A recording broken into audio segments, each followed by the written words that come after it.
Malicious codes और malware threats ये क्या होते हैं मैम? इन खतरों के बारे में जानने के बाद अपनी निजी जानकारी को बचाने के लिए तुम्हें इन खतरों के बारे में जानना होगा।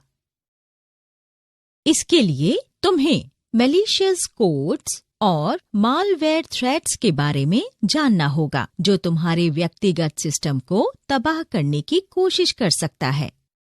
इसके लिए तुम्हें मैलिशियस कोड्स और मालवेयर थ्रेट्स के बारे में जानना होगा, जो तुम्हारे व्यक्तिगत सिस्टम को तबाह करने की कोशिश कर सकता है। मैलिशियस का मतलब है कोई ऐसा जो हर तरीके से किसी दूसरे को नुकसान पहुंचाना चाहता है।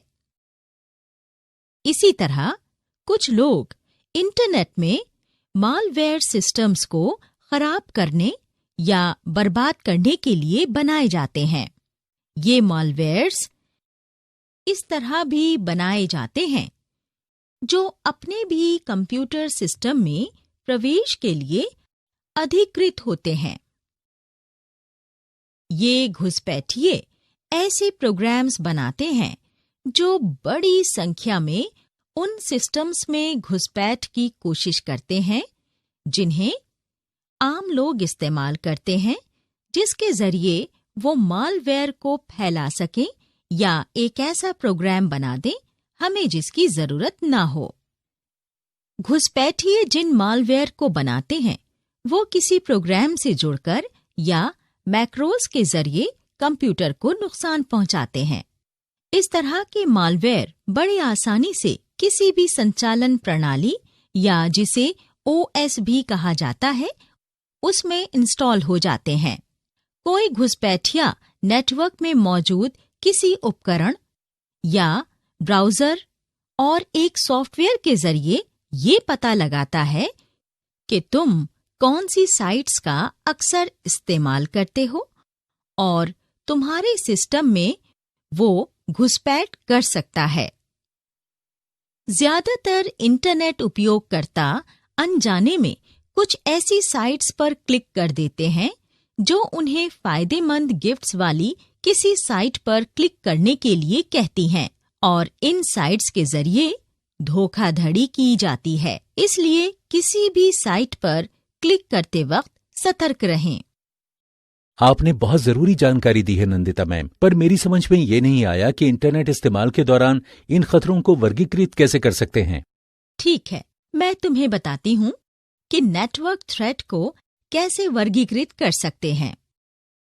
स्पूफिंग, तुम अगर जानते हो तो स्पूफिंग एक तकनीक है जिसका इस्तेमाल साइबर अपराधी एक बेकसूर इंसान को जाल में फंसाने के लिए करते हैं। वो ऐसा कैसे कर लेते हैं नंदिता मैम? ईमेल स्पूफिंग एक खास तकनीक है जिसका इस्तेमाल ज्यादातर साइबर अपराधी किसी इंसान को ऐसी ईमेल भेजने में करते हैं जो जाली दस्तावेजों के जरिए किसी संगठन से उनके प्रमाणीकरण की पुष्टि करती है। ये लोग ईमेल्स के लिए कोर प्रोटोकॉल की खामियों का फायदा उठाते हैं।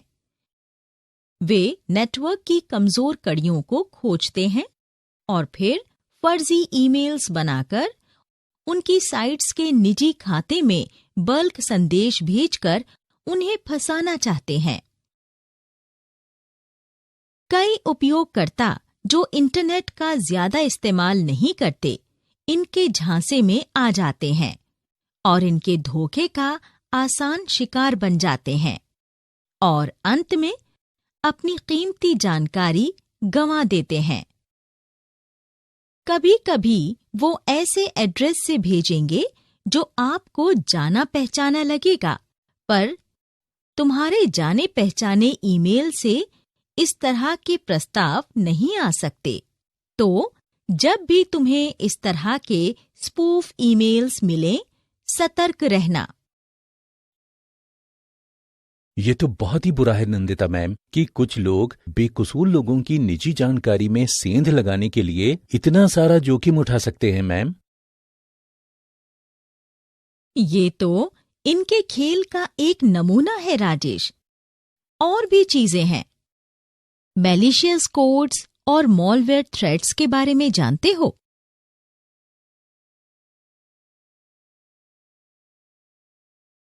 इसके बाद आता है प्री टेक्सटिंग।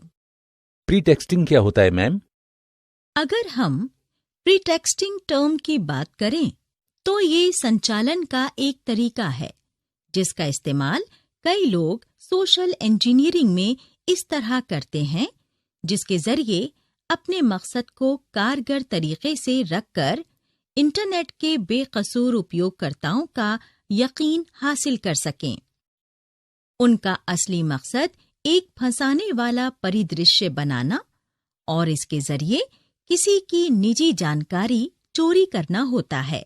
इसी वजह से इस तरह की फिशिंग को प्री टेक्सटिंग कहते हैं, क्योंकि इसमें पीड़ित को पेशकश पर यकीन दिलाने के लिए टेक्सचुअल सब्जेक्ट भेजा जाता है। इस तरह के हमलावर ये दिखावा करते हैं कि उन्हें अपनी पहचान जाहिर करने के लिए पीड़ित से सिर्फ थोड़ी सी जानकारी चाहिए। जैसे ज्यादातर साइबर अपराधी पहले खुद को एक पेशेवर बताते हैं जो कुछ खास सॉफ्टवेयर में विशेषज्ञ हैं, पर इस पर यकीन नहीं कर लेना चाहिए। उनमें से कई फर्जी होते हैं जो सिर्फ तुम्हारी निजी जानकारी में घुसपैठ करना चाहते हैं। ये लोग समाचारों में आने वाले उन मामलों की तरह काम करते हैं जहां कुछ एजेंसियां मासूम लड़कियों को मॉडलिंग करने के लिए बुलाती हैं और फिर उनकी तस्वीरों को गलत कामों में इस्तेमाल करती हैं। इसके लिए पहले वो लड़की के बारे में फर्जी कहानियां बनाते हैं और फिर उसे बाजार में बेच देते हैं। इससे उन बेकसूर लड़कियों की बहुत बदनामी होती है जो मॉडलिंग करने के लिए सपने देखती हैं, पर बदले में उन्हें कुछ और ही मिलता है। अच्छा, साइबर स्पेस में तो बहुत अपराध होता है। क्या कुछ और भी है नंदिता मैम? हाँ राजेश, क्या तुम ईमेल स्पूफिंग के बारे में जानते हो? ये क्या होता है मैम?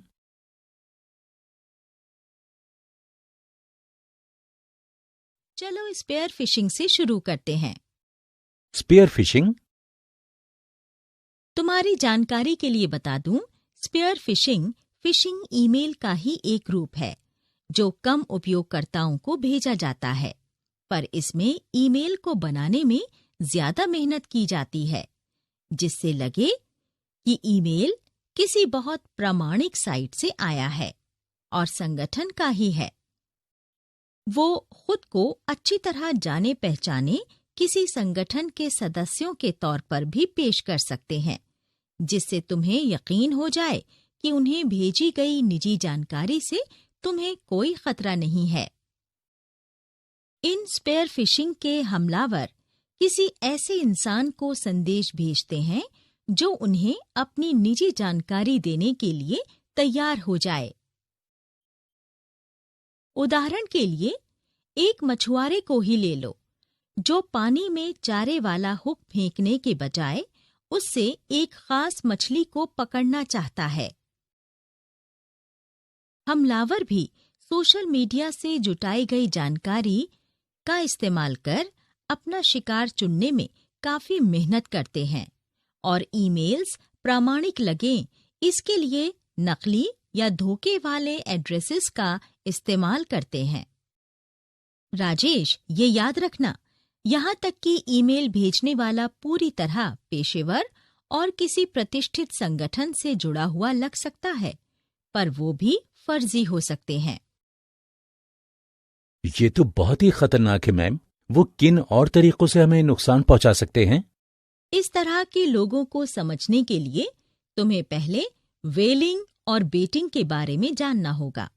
वेलिंग एंड बेटिंग, क्या ये दोनों भी फिशिंग की ही तरह काम करते हैं मैम? बिल्कुल राजेश, मैं तुम्हें वेलिंग और बेटिंग के बारे में और जानकारी देती हूँ। बेशक दुनिया भर में कई संगठनों के ईमेल सेवा प्रदाता का इस्तेमाल किया जाता है, पर कई लोगों को विश्वसनीय साइट से भी फर्जी ईमेल्स आती हैं, जिसके जरिए उनके व्यक्तिगत सिस्टम पर वायरस हमला किया जाता है या उनके कीमती डेटा की चोरी की जाती है। इसलिए साइबर स्पेस में व्हेलिंग और बेटिंग के बारे में जानना जरूरी है।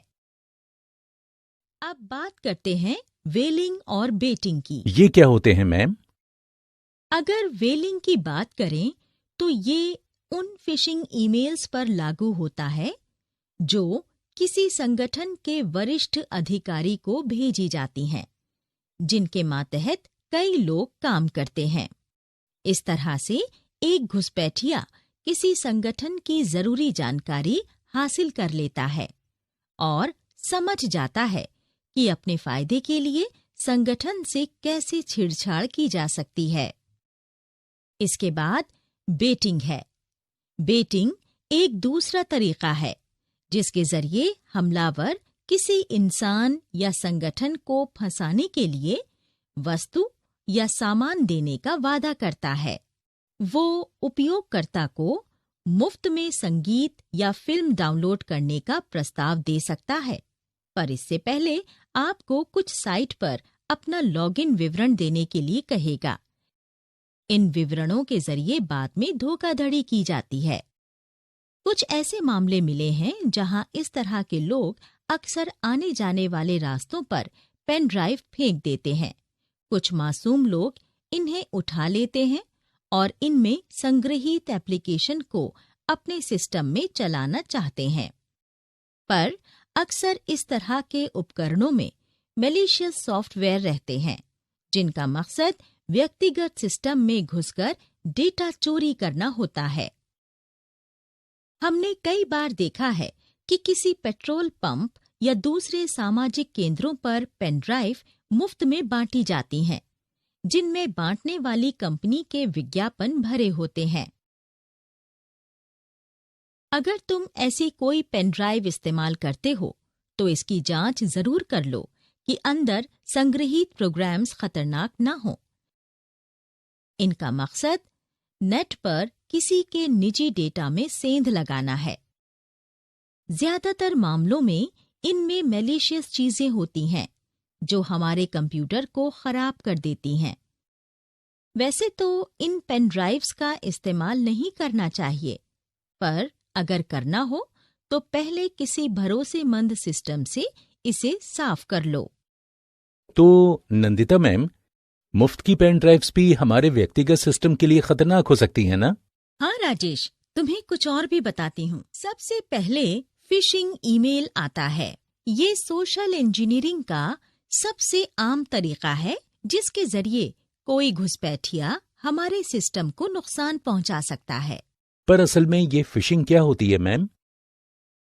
फिशिंग ईमेल्स ऐसी ईमेल्स होती हैं जिनके जरिए संवेदनशील जानकारी हासिल की जाती है, जैसे यूजर नेम्स, पासवर्ड्स और क्रेडिट कार्ड के विवरण।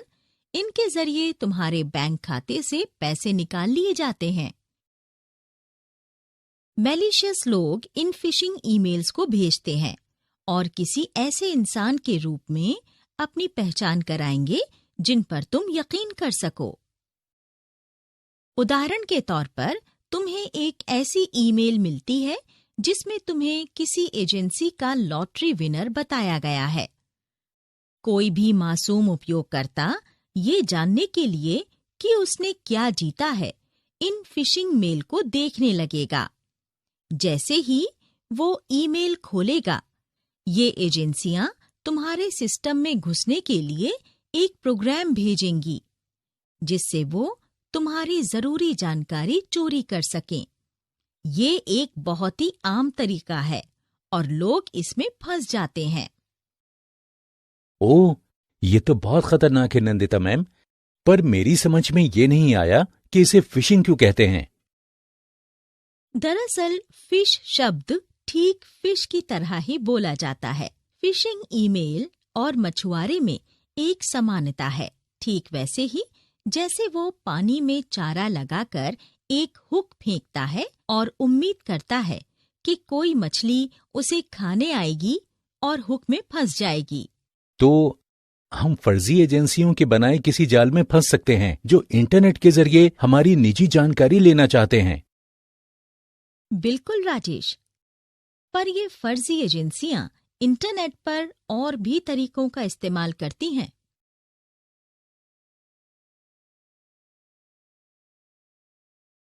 सोशल इंजीनियरिंग, ये क्या होता है मैम? सोशल इंजीनियरिंग हमें कई संगठनों या समाज से जोड़ती है, पर उनमें से कुछ हमें एक बनावटी संकल्पना या प्रोग्राम के जरिए धोखा देने की कोशिश करेंगे। ये जरूरत के वक्त हमारी मदद करने की बात करते हैं। पर वो इंटरनेट पर ऐसा कैसे कर लेते हैं मैम? इसके कई तरीके हैं राजेश। मैं तुम्हें एक उदाहरण के जरिए समझाती हूँ। एक इंसान के तौर पर हमें एक दूसरे पर विश्वास करना सिखाया गया है, पर अपने फायदे के लिए कई लोग गलत इरादों से इस भरोसे को तोड़ देते हैं। इसी तरह इंटरनेट पर ऐसे उपयोगकर्ता भी हैं जो दूसरों को धोखा देने या उनकी जानकारी चोरी करने के लिए उस नेटवर्क का गलत इस्तेमाल करते हैं। इससे उन्हें काफी फायदा मिलता है। इसे ही सोशल इंजीनियरिंग कहते हैं। ये घुसपैठिए नेटवर्क से फायदा उठाने के लिए ऐसे प्रोग्राम्स बनाते हैं जो बेकसूर उपयोगकर्ता की पहचान कर निजी जानकारी उनके साथ साझा करने के लिए फंसा सके। एक बार उन्हें जानकारी मिल गई, फिर वो इसके जरिए उस इंसान से हेराफेरी करते हैं। उदाहरण के तौर पर किसी को एक फर्जी संगठन से शानदार नौकरी के लिए एक ईमेल आया। हम में से कई लोग इस पेशकश पर यकीन कर लेंगे और जैसे जैसे ईमेल्स आती जाएंगी, वो ऐसे संगठनों से मांगी गई जानकारी उन्हें देते रहेंगे और अंत में ये होगा कि हम किसी अनजान संगठन को अपनी पूरी निजी जानकारी दे देते हैं और वो इसका फायदा उठाने लगते हैं, पर नौकरी की पेशकश के जरिए वो अपना असली मकसद छिपाए रहते हैं। तो तुम समझे हमारी तरफ से क्या खतरा है? हाँ, ये तो सच में बहुत खतरनाक स्थिति है। हम कई कामों के लिए इंटरनेट का इस्तेमाल करते हैं। कई एजेंसियों से पेशकश या ईमेल्स आती रहती हैं, तो हमें इस तरह की गतिविधियों से बहुत सतर्क रहने की जरूरत है मैम। सही कहा राजेश। इंटरनेट के जरिए हमारे व्यक्तिगत सिस्टम में घुसपैठ के कई तरीके हैं जिनका वो इस्तेमाल करते हैं। सच में? तो किसी नेटवर्क का इस्तेमाल करते वक्त सबसे कमजोर कड़ियां कौन सी हैं जिन पर हमला हो सकता है मैम? ठीक है राजेश, मैं तुम्हें कई थ्रेट्स के बारे में बताती हूँ। दरअसल सोशल इंजीनियरिंग के जरिए किसी को धोखा देने के लिए उससे निजी या गोपनीय जानकारी ले ली जाती है और इसका इस्तेमाल धोखाधड़ी करने के लिए किया जाता है। स्पैम मेल के अलावा वो इसे और किन तरीकों से कर सकते हैं? जब भी इंटरनेट की बात होगी तो कई और तरीके हैं। मैं तुम्हें एक एक कर उनके बारे में बताती हूँ। कुछ आम तरीकों के अलावा फिशिंग, व्हेलिंग, बेटिंग और प्रीटेक्स्टिंग ईमेल्स के जरिए भी सोशल इंजीनियरिंग की जाती है। किसी आम उपयोगकर्ता के व्यक्तिगत सिस्टम में घुसपैठ करने के लिए घुसपैठिए आमतौर पर इन तरीकों का इस्तेमाल करते हैं। Phishing, whaling, baiting and pretexting emails, ये क्या होते हैं नंदिता मैम? ठीक है, मैं तुम्हें इन एहतियात के बारे में एक एक करके बताती हूँ। सबसे पहले तुम्हें ईमेल के जरिए मिलने वाले खतरे के बारे में बताती हूँ। क्या ईमेल भेजने या प्राप्त करने से भी हमारा सिस्टम खराब हो सकता है मैम? हाँ राजेश, इसकी पूरी आशंका है। उनमें से कुछ ये रहे। जब ईमेल की बात आती है तो सबसे ज्यादा खतरा स्पैम मेल्स के जरिए आता है। कई एजेंसियां स्पैम मेल्स बनाती हैं और काफी बड़ी संख्या में उपयोगकर्ताओं को भेज देती हैं। अगर हम भेजे गए और मिलने वाले ईमेल्स की गिनती करें तो ईमेल ट्रैफिक का 70% से ज्यादा ईमेल जंक या स्पैम में होता है और इन्हें सेंधमारी करने वाली एजेंसियां भेजती हैं। स्पैम मेल्स की ज्यादातर ईमेल्स धोखाधड़ी करने के लिए भेजी जाती हैं। इनका मकसद किसी नेटवर्क में आए बेकसूर उपयोगकर्ता को फंसाना है। उनका सिर्फ एक ही मकसद है, धोखे से तुम्हारा निजी डेटा और जानकारी चोरी करना। तुम जानते होंगे, ईमेल भेजने या प्राप्त करने में कोई खर्च नहीं लगता है। इसी वजह से किसी की निजी जानकारी हासिल करने के लिए साइबर अपराधी इस माध्यम का खूब इस्तेमाल करते हैं। ईमेल्स में बहुत ज्यादा तकनीकी भी शामिल नहीं है और साइबर अपराधियों के लिए इसमें जोखिम भी कम है। इसीलिए साइबर अपराधी इसका फायदा उठा सकते हैं और लापरवाह उपयोगकर्ताओं को ईमेल्स भेजते रहते हैं। नेटवर्क और इसके उपयोगकर्ताओं से छेड़छाड़ के लिए धोखाधड़ी वाली एजेंसियां लुभाने वाले ईमेल्स बनाती हैं। ये ईमेल्स ऐसे लोगों को नकली मौके देती हैं जो इन एजेंसियों के बारे में शायद ही जानते हों। ये फर्जी ईमेल्स काफी बड़ी संख्या में उपयोगकर्ताओं तक पहुंचती हैं और इससे काफी फायदा होता है क्योंकि कई उपयोगकर्ता जिज्ञासा में इन ईमेल्स और इनके अटैचमेंट्स पर क्लिक कर देते हैं। इस तरह वे धोखाधड़ी के शिकार हो जाते हैं। आमतौर पर स्पैम मेल्स ऑनलाइन दोस्त बनाकर उनसे धोखाधड़ी करने के लिए बनाई जाती हैं। ये एक तैयार किए हुए असली वजह के लिए होती हैं, जैसे विदेश में रह रहे एक दोस्त को किराया देने या दूसरे बिल चुकाने के लिए पैसों की तुरंत जरूरत है। बेकसूर उपयोगकर्ता अक्सर इन ईमेल्स के झांसे में आ जाते हैं, बिना ये जाने कि ये एक धोखाधड़ी वाली एजेंसियों ने बनाया है। तो शुरुआती कामयाबी मिलने के बाद इस तरह की एजेंसियां और भी स्पैम मेल्स बनाकर बड़ी संख्या में उपयोगकर्ताओं को भेजने लगती हैं।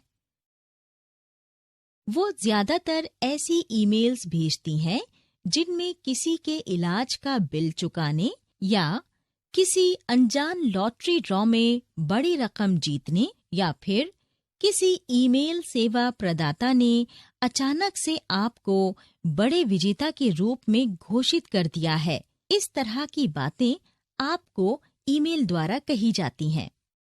अच्छा, वो इतने फ्रॉड और खतरनाक हो सकते हैं? मुझे तो इस बारे में इतना पता ही नहीं था मैम। पर अब तो तुम्हें पता चल गया है ना राजेश। तो अनजान एजेंसियों का ईमेल खोलने से पहले सावधान रहना।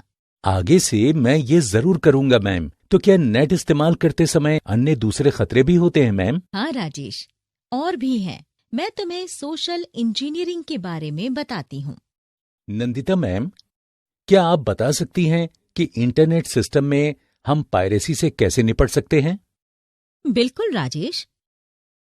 अगर हम चाहते हैं कि कोई घुसपैठिया हमारे निजी कंप्यूटर का डेटा चोरी ना करने पाए, तो सबसे पहले हमें ये देखना होगा कि कोई वहां तक पहुंच ना पाए। और हम ये कैसे कर सकते हैं मैम? ऐसा करने के लिए ये जानना जरूरी है कि इंटरनेट एक्सप्लोरर के लिए किस तरह के खतरे हैं। कौन कौन से खतरे हैं मैम?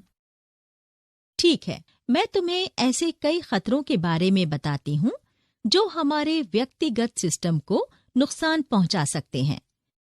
इसको शुरू से समझने के लिए पहले साइबर हमलों के बारे में जानते हैं। साइबर हमलावर नेटवर्क की कमजोरियों का फायदा उठाने के लिए लगातार कोशिश करते रहते हैं। नेटवर्क पर हमला करने के लिए वो नए मैलिशियस प्रोग्राम्स बनाते हैं जो इंटरनेट सेवाओं में रुकावट डालने के लिए ही बनाए जाते हैं।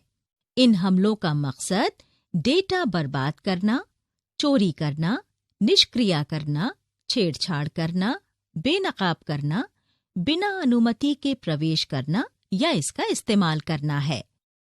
इस तरह के हमले इंटरनेट के लिए खतरा हैं और इससे डेटा की गोपनीयता खत्म होने का डर लगा रहता है।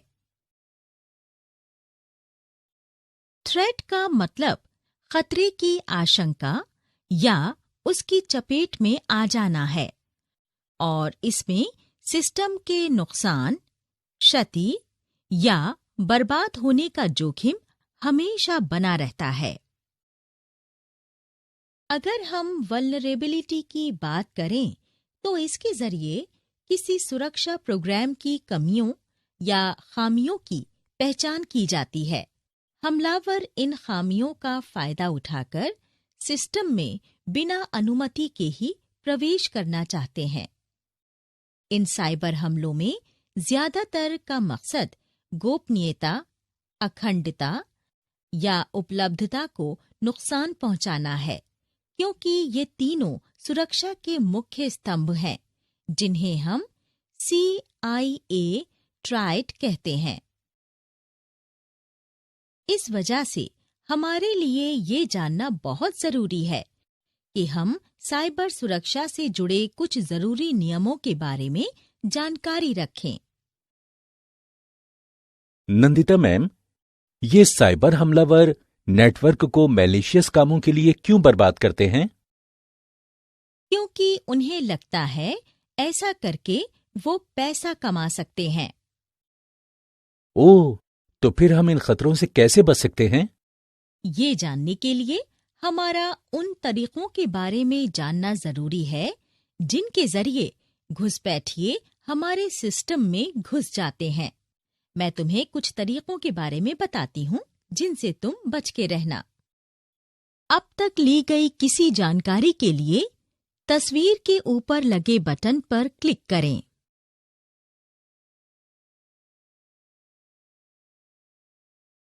साइबर हमलावर बिना थके लगातार नेटवर्क की कमजोरियों का फायदा उठाने में लगे रहते हैं। नेटवर्क पर हमले के लिए वो नए मैलिशियस प्रोग्राम्स बनाते हैं जो इंटरनेट पर हो रहे काम में रुकावट डालने के मकसद से ही बनाए जाते हैं।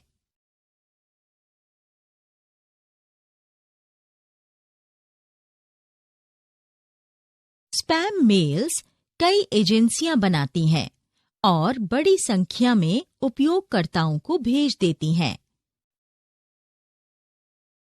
स्पैम मेल्स की ज्यादातर ईमेल्स धोखाधड़ी करने के लिए भेजी जाती हैं। इनका मकसद किसी नेटवर्क में आए कम जानकार उपयोगकर्ता को फंसाना होता है। उनका सिर्फ एक मकसद है, धोखे से तुम्हारे निजी डेटा और जानकारी की चोरी करना। इंटरनेट पर ऐसे उपयोगकर्ता भी हैं जो दूसरे लोगों को धोखा देने या उनकी जानकारी चोरी करने के लिए उस नेटवर्क का गलत इस्तेमाल करते हैं। इससे उन्हें काफी फायदा मिलता है। इसे ही सोशल इंजीनियरिंग कहते हैं। ये घुसपैठिए नेटवर्क से फायदा उठाने के लिए ऐसे प्रोग्राम्स बनाते हैं जो बेकसूर उपयोगकर्ता की पहचान कर निजी जानकारी उनके साथ बांटने के लिए फंसा सके। एक बार उन्हें जानकारी मिल गई, फिर वो इसके जरिए उस इंसान से हेराफेरी करते हैं। फिशिंग ईमेल ऐसी ईमेल्स होती हैं जिनके जरिए संवेदनशील जानकारी हासिल की जाती है, जैसे यूजर नेम्स, पासवर्ड्स और क्रेडिट कार्ड का विवरण। इनके जरिए तुम्हारे बैंक खाते से पैसे निकाल लिए जाते हैं।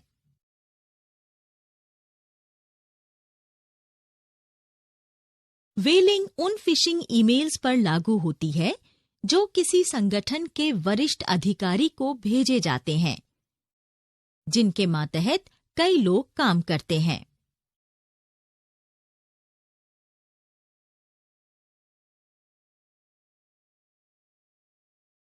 स्पेयर फिशिंग फिशिंग ईमेल का ही एक रूप है जो कम उपयोगकर्ताओं को भेजा जाता है।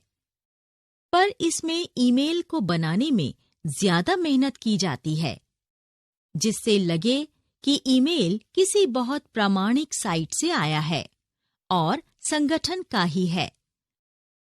वो खुद को किसी अच्छी पहचान वाले संगठन के सदस्यों के रूप में भी पेश कर सकते हैं, ताकि आपको ये लगे कि आप उस पर यकीन कर सकते हैं और आपके द्वारा भेजी गई निजी जानकारी से आपको कोई खतरा नहीं है।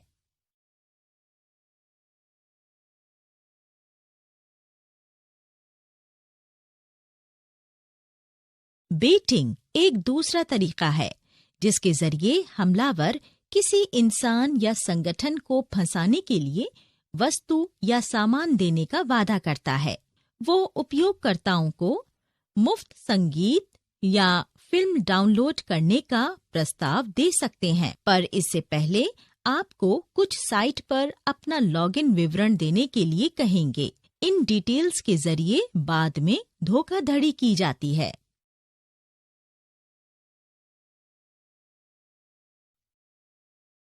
प्रीटेक्स्टिंग संचालन का एक तरीका है जिसका इस्तेमाल कई लोग सोशल इंजीनियरिंग में इस तरह करते हैं, जिसके जरिए अपने मकसद को कारगर तरीके से रखकर इंटरनेट के बेकसूर उपयोगकर्ताओं का यकीन हासिल कर सकें।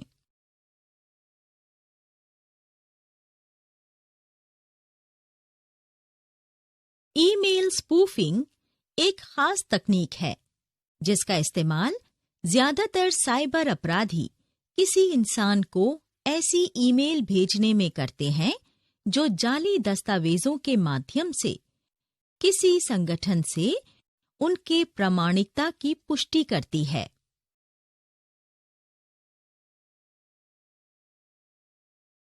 मैलिशियस कोड्स या मालवेयर थ्रेड्स इस तरह बने होते हैं जो अपने भी कंप्यूटर सिस्टम में प्रवेश के लिए अनुमति मांगते हैं।